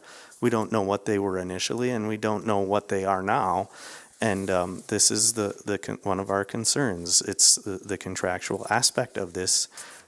There's just the contract is laid out pretty clear, and it has nothing to do with how many minutes a class is. It's a class, and we're stating that the 2 periods consist, like, they pretty much equal out to 1 class period. So we're not saying that each instance of flex or rider time is a class. We're saying the 2 together. So whether they're the minutes doesn't factor into the negotiated agreement at all. But there's just no way to keep this from becoming something totally different. And we're already seeing it. We've seen it. Red River. There are a lot of positives. We acknowledge that. And and they acted in good faith. There's just some unintentional consequences that are going on here. It was done, like I said, in good faith, but it was done against the contract. And when we've brought these concerns up, it's just kind of, we've been told, no, it's not. Without real explanation as to why. Why is it not? Just because we said it's not. You're reteaching, which is the same as teaching. Teaching is in the word, reteaching. We're being asked to do these things that are additional. They are absolutely additional to what our workload was prior to rider time, prior to flex time. And we hear a lot from the teachers who are positive about it. You are not hearing very much from the teachers who have concerns, except for when we are speaking over here. There's been a lot of data showing that there's good response, but none of those questions, none of that survey presented asked the question, are you okay with this if this breaks the contract? That question has never been asked. And so teachers maybe don't realize that this is a breach of contract, and that is our big concern here. We spend a lot of time. It's called the negotiated agreement, and I love that name because we negotiated it together. And you guys put a lot of work into it. Joe and the negotiation team over years, and it's a lot of work that goes into it. And we want both sides to honor that negotiated agreement, which we've worked so hard to create. And so these are our concerns. And it's not we're not here to debate whether or not the benefits or that students need help. We absolutely understand that. We are just focusing on the fact that this added assignment, and it has been added by the administration, no teacher has the option to not do it.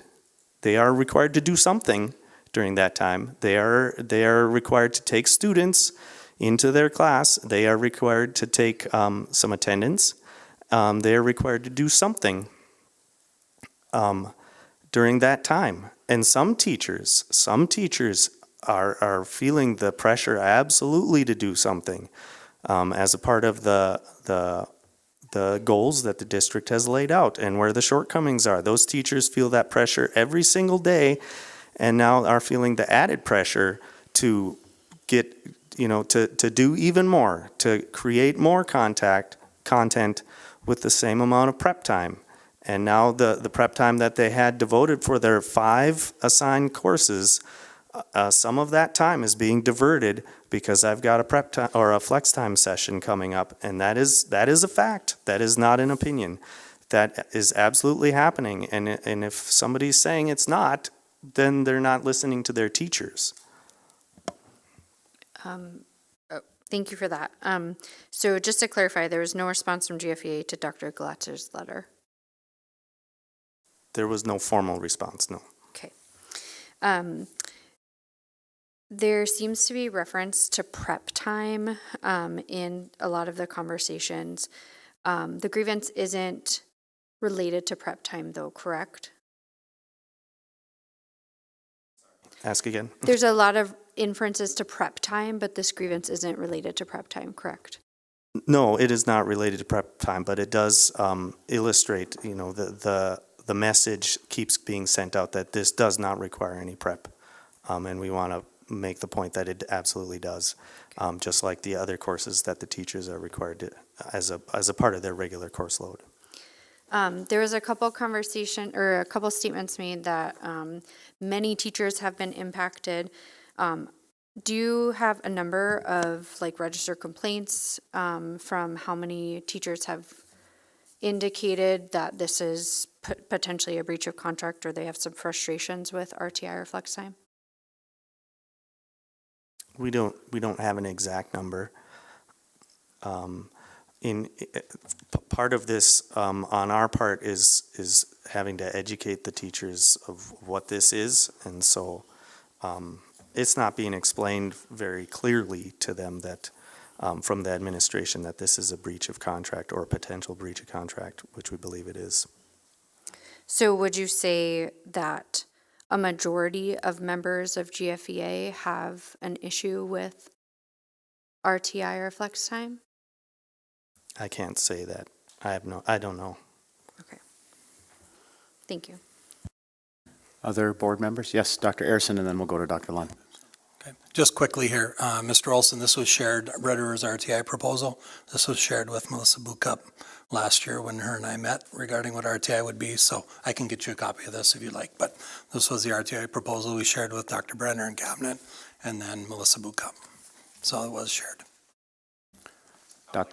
Oh, please. I would like to just clarify about the amount of time that's being said that for prep and prep at the middle school level. Fortunately, we have a schedule where the core teachers meet in team every day for the same amount of any period, 47, 48 minutes, depending on the school.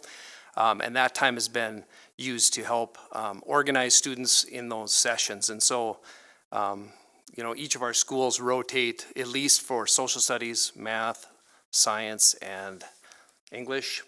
And those teachers also happen to be the ones that have a daily prep period that allow time for organizing students and into those sessions.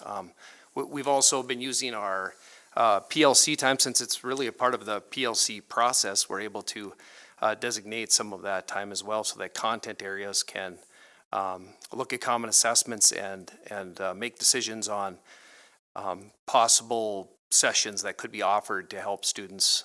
And so we plan on continuing to do that next year as well. Dr. Lund? Just a quick question for the principals.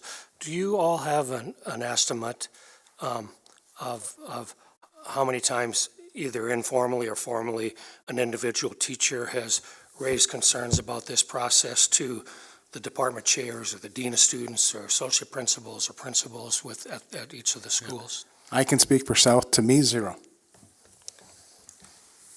For Schrader, one teacher, Mr. Olson. Valley hasn't had any come to me or Mr. Shy. Same. Nobody's come to me, or Dr. Walters or Mr. Hepperly. I don't know about department chairs, if they've spoken to department chairs, but it's never been brought. No. Questions? Mr. Manley?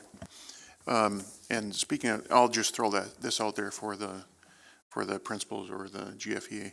But what's the impact to the after-school time? Like we're talking with the teachers, they would normally have to meet either before or after school with the students. Does this take away some of that time? Does it eliminate it completely? I'll just throw that out there. I can speak a little, like, we have very minimal time in middle school to meet with students. 3:30 to 4 is what we have, and by the time kids get their backpacks from their lockers, it's really like 3:40 to 4. We have 20 minutes, which isn't a whole lot of time. There's also that barrier of the kids who ride the bus who have to get on the bus and go, and then they don't have that opportunity to meet with teachers before or after school. So this is really built-in time for all students to have access to interventions and extensions. I would say at the high school level, it's significant with what I'm being reported, which has been reported to me by teachers. One thing you gotta remember in the high school is we have so many activities that kids get out of school for. You know, sports, fine arts. I mean, it's just, the range is massive, especially in the spring of the year. And teachers now can get them during rider time and make up tests and do some of that. So our teachers would report that it's pretty significant that they save after school time. May I circle back to a question about the teachers? And this was unbeknownst to Dr. Larson, but Mr. Shy did share with me that there were 2 individuals that said they approached him and said they didn't really think it was a necessary thing to do, but they were willing to try it. So there was some concern brought forth that way, if you want to level that as concern. Other questions? Is there anything to Mr. Manley's question that you wanted to speak to? Mr. Olson or others from GFEA? Yeah, like we said, or like I stated earlier, we're not really focusing on the positives or negatives of what it does. It's the contract that we're concerned that is in breach. That is our biggest concern. And I will note that teachers do not feel comfortable coming and complaining about things that they feel unfair to their administration. We've had teachers from each of the 3 middle schools and the high school come to us with concerns, and that's what we do. We speak on behalf of the teachers. And I also this is not just one school's contract or 4 schools' contract. This is every teacher's contract, and these things, these types of breaches, although they may not directly impact everybody, they could eventually, and that is our concern. That that is why we have been doing a lot of the work as people who have worked with the contracts. We understand the negotiated agreement, and that's where we have been leading the charge on this subject and the concerns. So these, I understand that the principals have said that teachers haven't come to them, but they've come to us, and I'm not sure if that discounts the validity of the concern, if they're speaking through us versus coming to their principal. When teachers have learned that this is a breach of contract and we've explained why, they've thought, yeah, this is worrisome. This is something that really makes us concerned about where this is going. So I wanted to add that. Other questions? Oh, Dr. Arison? I just got to go back to Mr. Manley's question. I did have one department chair talk to me about from his department that didn't really seem that it fit one of our smaller departments. So yes, I do want to acknowledge that. Mr. Clevin? So in this whole process, notwithstanding the amount of work needed to achieve success with the students, do the teachers still go home at the same time of day? Like their contract day is not extended. Is that an accurate statement? Now, I'll ask this knowing it's oversimplifying the Right. real issue. Yeah, But just humor me and answer. certainly, in the same way that a 6/5 is the exact same. I used to teach 6/5 contracts. My day was not extended beyond the bell-to-bell schedule. There was additional work that was within the day, but when I took on the 6/5, I would go home at the same time as all of my other colleagues, in spite of the fact of teaching one additional course, yeah. Other questions from board members? I have two. The first is a question for anyone, particularly GFEA, but anyone. You mentioned something to the effect of there's no way to keep this from becoming something different down the road. It's two of these now. Could it be three? We've not publicly heard any indication that it's going to change at all. But my specific question is, along the way, either in the piloted part of the high school program, as well as its full implementation beginning August 27th, or this, whatever ends up to be 4 or 5 weeks at the middle school, any request to produce a guideline or guardrail document? Was there any conversation around, as we work through this, can we put something on paper? How do we know what we're being asked to do? Can you just walk us through that process or conversation? That was the request that I had with Dr. Galach, and that was the document that she shared. It still wasn't specific enough. It really didn't answer some of our biggest concerns as to how this would turn into something different. Okay, so I'm going to follow up and just press this question a little bit longer. Where was the request then for additional? We're still in a pilot before we look ahead to August. Can we get a little bit more on this? Can we meet again? Can we walk through this process together? We've heard described collaborative process, creative process, transparent process, collegial process. And I get it. We all have different perspectives. We all have different lenses. Help us understand the other steps that were taken so that this doesn't become something different. Well, we had several meetings with Dr. Galach prior to the implementation. My initial email was sent in January stating my concern that this would be a breach of contract. We met 3 times and really and a lot of the discussion was on how this would be implemented and what it would look like, but it still didn't answer the question of the breach of contract aspect that we were so concerned about. And talking with negotiators, both present and past, they said this is exactly the 6/5 clause in the contract being executed by the administration at Grand Forks Public Schools. And at a certain point, we had a timeline to grieve some of these things, and we had to get that process started, and that's where it kind of got going after several conversations, including the 3 with Dr. Galach, the 1 with Dr. Brenner, the 1 with the 3 principals, the 1 with the 3 middle school principals, 1 with the high school principal. We've had several conversations. But we've gotten the same answer each time.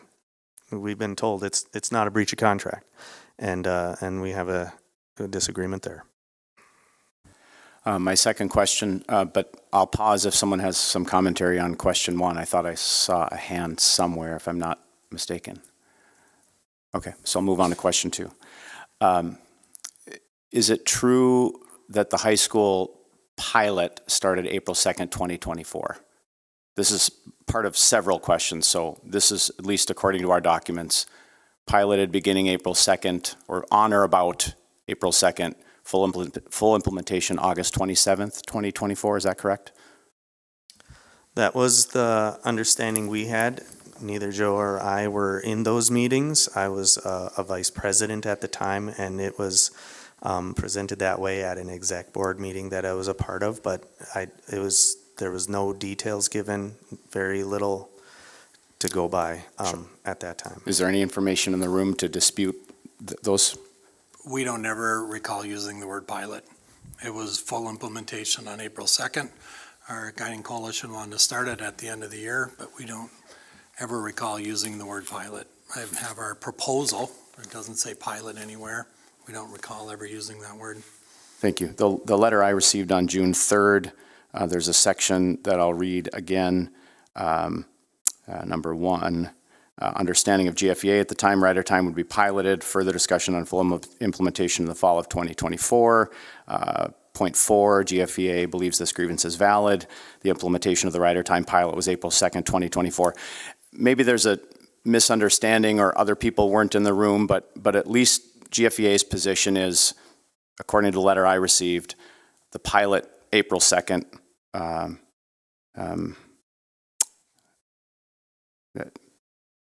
was the pilot in your estimation. Is that correct or incorrect? Because the question I have is based on that summary of facts. Well, we're not disputing the pilot start from last year. We're disputing the full implementation that happened at the start of this school year. I mean, it was not a whole year of rider time last year. It started in April, so that's not a full year of implementation. But we are grieving the full year implementation that started in August of this year. Sure, that's fair. So my second question then is, would you agree or disagree that the middle school from April 15th, which was a test run, April 22nd through May 15th, in your estimation, is a pilot of this program? Yes, and that was outlined in some of the conversations with Dr. Galach. One of the guidelines that I was looking for and was implemented was that it would have a start time and a stop time this spring so we could reassess things. Okay. So my final question, I promise this is the last one. Help me understand then why the resolution for middle school calls for back pay during the pilot, but the high school letter resolution does not call for back pay beginning April 2nd. I'm trying to figure these two out in my head. Well, as it was stated in Dr. Brenner's response, it exceeded the 1-year timeline for the rider time implementation from last spring, which is why we were grieving the start of this year, which this school year, August, so that would be within the 1-year timeline. And the flex time, obviously, it was within the timeline. I don't have any more questions. Other questions from board members? Can I just clarify Yes. something really quick too, on a question? No teachers came up, to say, hey, I want to file a grievance. I think somebody asked, has anybody come? But through our course of our guiding coalition, meeting 9 times, we had tons of discussion of how this might be challenging, how we can get through it, doing the right work. And again, I want to make sure I make clear the teachers have rolled up their sleeves and done amazing work. So had there been discussions about what are we going to do with this? How are we going to do this? 100% yes. But nobody has come to me and said, I need to grieve this because of the 6-5 contract. But lots of discussion about there's going to be some challenges. This is new to us, like anything. But our teachers rolled up their sleeves and did amazing work. Others? Ms. Flynn? I want to acknowledge something that Mr. Olson said earlier because I personally take agreement with it. As we are talking, I don't think any positive outcomes of RTI really matter in the discussion. If it means that we're asking teachers to do X, Y, Z above and beyond, Do I agree that we're asking teachers to do above and beyond and related to this grievance? I'm not certain. So I think I personally can agree that if we're talking about positive outcomes in this circumstance, those don't matter if we're asking you to work 3 more hours of a day, right? Do I think that the implementation of some of these, just like piloting a curriculum, just like Be Legendary outcomes, are important to our district? Absolutely. And I think sometimes we have to do things to try them and to work through them and to see how they're implemented. You had mentioned that there was sort of this, it wasn't done for a year yet, and so we were waiting for it to sort of happen for a year, correct? Like at the high school level. I just want to make sure that I'm accurate in that statement. We, You were waiting for the implementation. not that was for a year. We have a year to grieve, so we couldn't grieve what was done last spring. We had to grieve what was started this school year. Sure, okay. So, so your first, when Dr. Brenner said this probably is not grievable on the high school because of the first event that occurred, you're saying that our first event that occurred is the beginning of this school year, essentially. Like they're not one and the same. Yes. Right? And how come there wasn't I'm just curious, how come there wasn't a grievance at the high school level prior to this school year? Like if it was an issue last school year? Well, this is part of the problem where the person who was in charge at that time is not in charge now, and we are playing some catch up. And we were only being informed as president, vice president by the teachers after we became president and vice president. They weren't coming to us before that because why would they? We weren't in charge of GFEA at that time. Sure. It has been since that time that teachers have come forward and raised their concerns, and that's where we landed on this outcome. Does teaching flex time take away from anything from prep time or? Prep time takes away prep time because it adds other duties. I mean, you have the same amount of prep time, but now you're prepping for an additional thing. And what was being done prior to flex time? If a student came to a teacher and said, I need help with X, how is that different?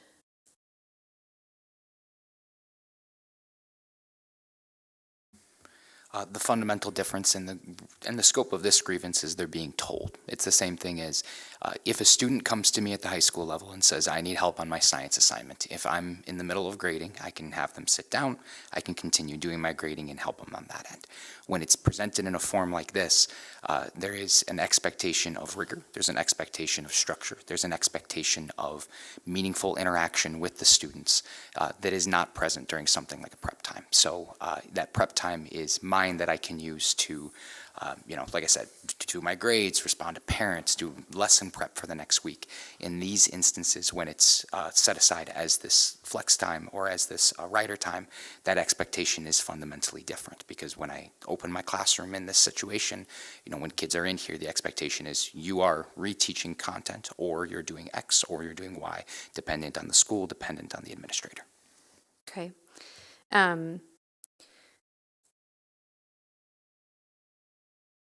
So why I personally believe numbers matter is when we ask about if anyone has come to the administration and they say maybe 5, right? Those are individual conversations that can happen and solutions can be worked through. If this board is hearing that from GFEA that we can't tell you how many teachers are upset about something. We haven't done any surveys about perception of how this has worked. I don't know, I haven't asked a question yet if a survey was done not only to parents but teachers. It is a perception of mine that GFEA leadership potentially perceives that there is a breach of contract and is now telling the teachers that there's a breach of contract rather than the group of people that are in GFEA saying, we have a problem with something, we want you to grieve this for us.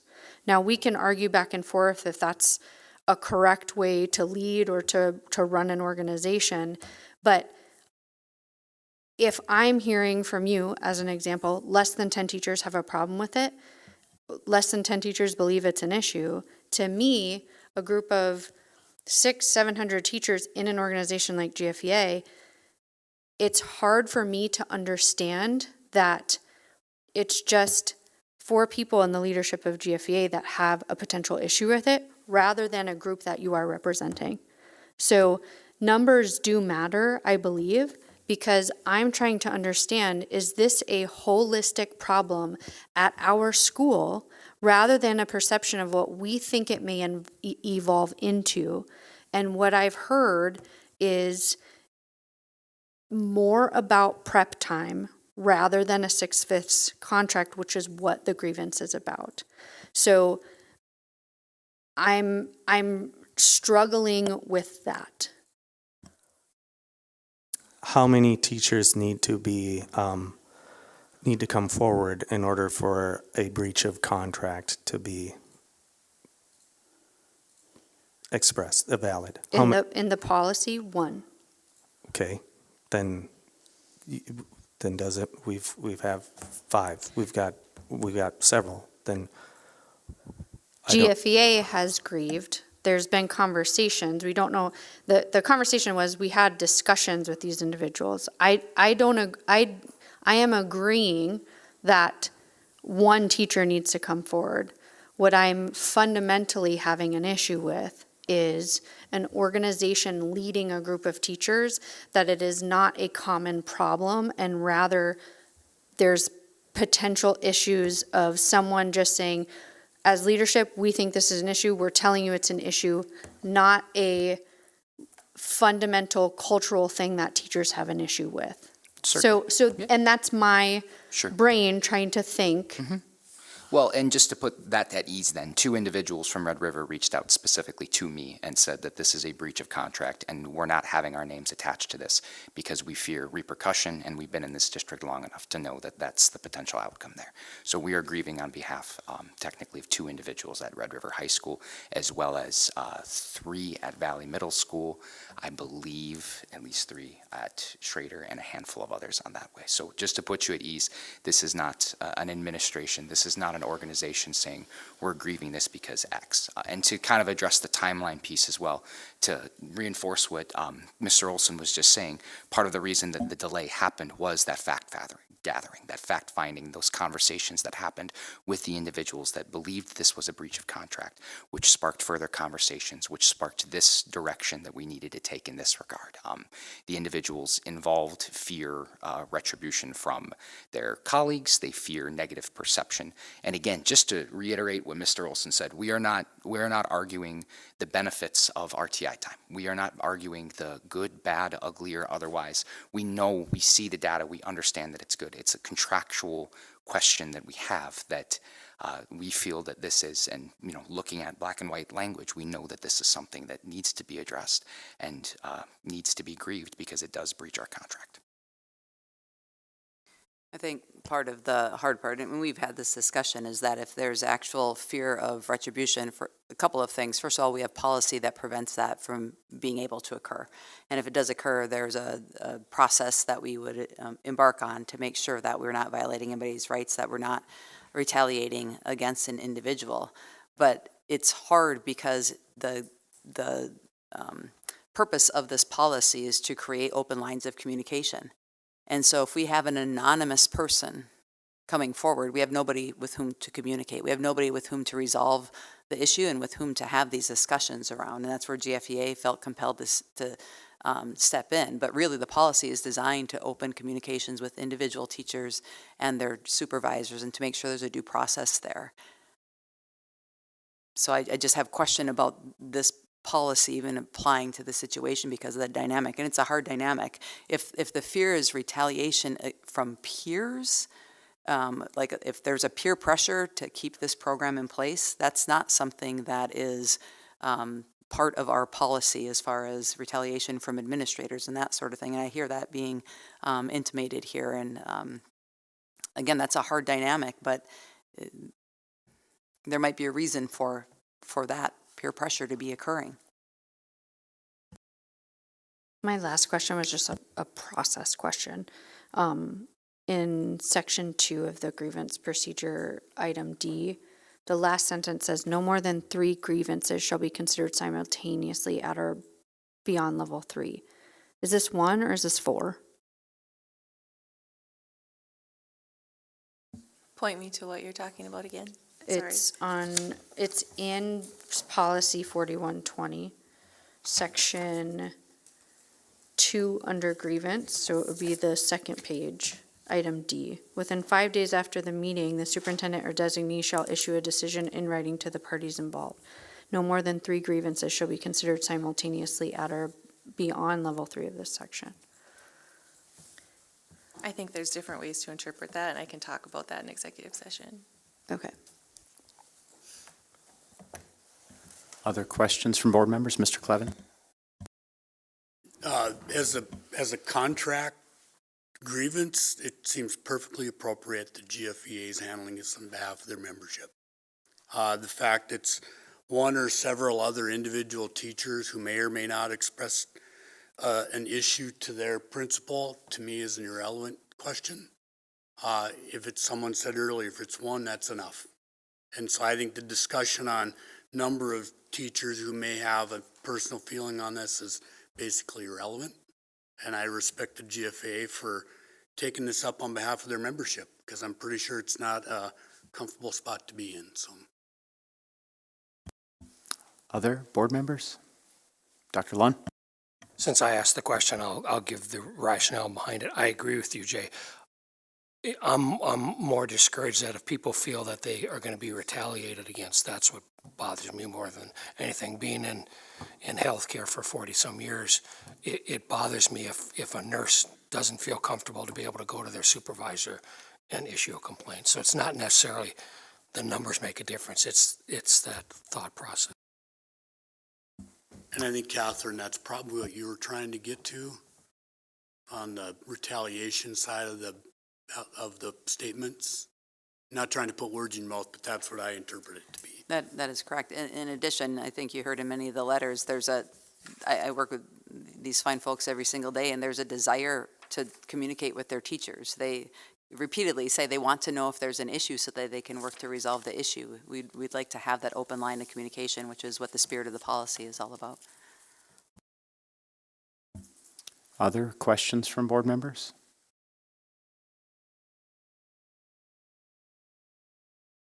Anything that hasn't been addressed that anyone wishes to speak to?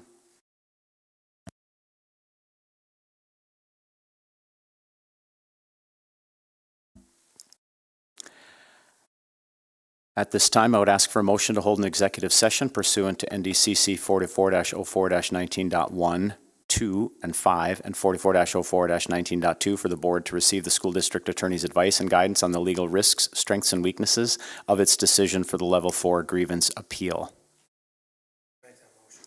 That's motion by Dr. Lund. Is there a second? Second by Mr. Manley. We'll take a roll call vote. Manley? Yes. Excuse me. Anderson? Yes. Hodak? Yes. Clevin? No. Larson is absent. Palmasino? Yes. Flynn? Yes. Lund? Yes. And Berger? Yes. 7 yes, 1 no, 1 absent. Motion passes. We will now ask the members of the public who are attending the meeting to leave the room, or are we convening? Conference room 3. Oh, the executive session will be held in conference room 3. Yes. So the public is invited to remain here. We anticipate adjourning the executive session and reconvening the open portion meeting at approximately 30 minutes, so at approximately 8:30 PM. And so we will pause so that we can reconvene in conference room 3.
The minutes will show that the executive session was adjourned at 8:44 PM. The public, of course, is invited to return to this room, and we are now back in open session. At this time, I would seek a motion to either deny the Level 4 grievance appeal or to agree with the GFEA's grievance or grievances related to the middle schools and high school. I'll make that motion. To deny. So I'm seeking a motion to either deny the appeal or to agree with the GFEA grievance. So your motion, Ms. Flynn, is, To deny the GFEA grievance. just to clarify, so I heard grievance singular. Grievances. Okay, so just before we get a second, a Dr. motion. Brenner issued 2 opinions. So Yes. I am making a motion to deny both grievances. So there's a motion on the floor to deny both Level 4 grievances Yes. related to the middle schools and the high school. I'll second. And there's a second by Dr. Lunn. Is there any discussion? Just for clarification, that means you agree with Dr. Brenner's decision and the appeals are denied. Correct. Is there discussion, Mr. Clevin? Yeah, I think the good faith the principals and administration acted upon when consulting with GFEA at the start of the Red River High School process is a determinant factor here. Everybody acted on good faith that this was compliant with the contract, and that's how everybody proceeded. So thank you for making the motions. Other discussion?